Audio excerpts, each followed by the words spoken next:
కానీ ఎంతసేపు మనం నేషనల్ అంటేనే ఎక్కువ ప్రిఫరెన్స్ ఇస్తాం.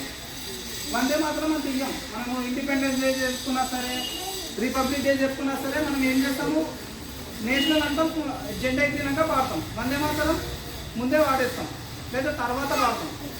ఈ వందే మాత్రం ఎట్లా వచ్చింది, ఎవరికైనా ఐడియా ఉందా? తెలిస్తే చెప్పండి. సరే, ఎవరు రాసిరు?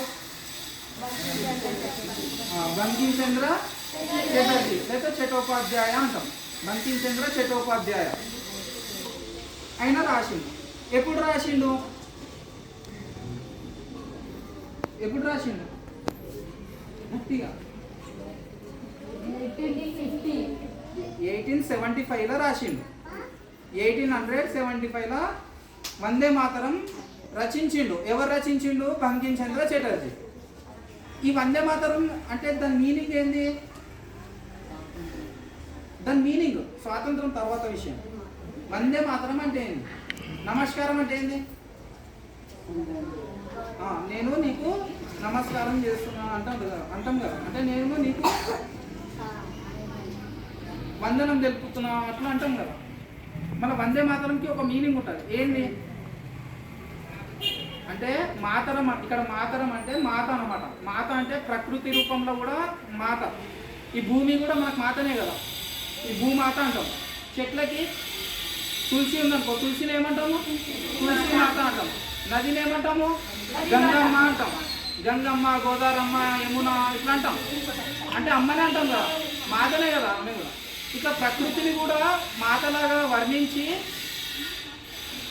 ఈ బంకిం చంద్ర చటర్జీ ఏం చేసిండంటే ఈ ప్రకృతి రూపంలో ఉన్న మాతలని, దేవుళ్ళని అందరినీ నమస్కారం చేసిండు అన్నమాట.